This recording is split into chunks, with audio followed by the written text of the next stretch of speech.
മുഅ്മിനീങ്ങൾക്ക് സമയമായില്ല അള്ളാഹു ഖുർആൻ അവതരിപ്പിച്ചത് കേട്ട് അവരുടെ ഹൃദയം ലോലമാകാൻ. അതല്ല പറയുന്നത്, സമയം ദീർഘിച്ചു പോകുമ്പോൾ എന്ത് ചെയ്യരുത്. കുട്ടികൾ ഇനി ദീന് തുടങ്ങി വരുന്ന കുട്ടികളോട് എനിക്ക് പലപ്പോഴും കാണുമ്പോൾ പറയാൻ തോന്നുന്നത്, മക്കളെ തുടക്കത്തിലല്ല കാര്യമുള്ളത്, അവസാനത്തിലാണ്. ഇന്നമൽ അമാലു ബിൽ ഖവാതീം, അമലുകളുടെ അവസാനത്തിലാണ് കാര്യമുള്ളത്. എന്നാൽ ആയിക്കോട്ടെ, ഞാനിപ്പോൾ എങ്ങനെയെങ്കിലും നടക്കരുത് കുറച്ച് കഴിയുമ്പോൾ, അങ്ങനെയല്ല. നിങ്ങൾക്കറിയില്ലേ, അള്ളാഹു അവൻ്റെ അർശിൻ്റെ തണൽ കൊണ്ട് തണൽ നൽകുന്നതിൽ ഒരാളാരാണ്?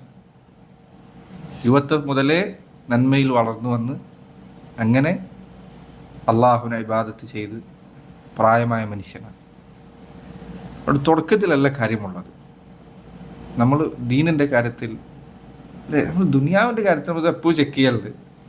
കഴിഞ്ഞ വർഷത്തെ ബാങ്ക് ബാലൻസ് എത്ര, പ്രാവശ്യത്തെ ബാങ്ക് ബാലൻസ് എത്ര, സാമ്പത്തികമായ വളർച്ച എത്രയുണ്ട്, ഞാൻ എത്ര മുന്നോട്ട് പോയി, എന്തൊക്കെ എൻ്റെ ലക്ഷ്യങ്ങൾ നേടി. പക്ഷെ ദീനിൻ്റെ കാര്യത്തിൽ നമ്മൾ അങ്ങനെ പരിശോധന നടത്താറുണ്ടോ? എൻ്റെ ദീന് മുന്നുള്ളത് ഇങ്ങനെയായിരുന്നു, ഇപ്പം എന്താണുള്ളത് കൂടുതൽ, ഇപ്പം എന്താ കുറയാണോ ചെയ്തത്, കൂടുതലാണോ ചെയ്തത്?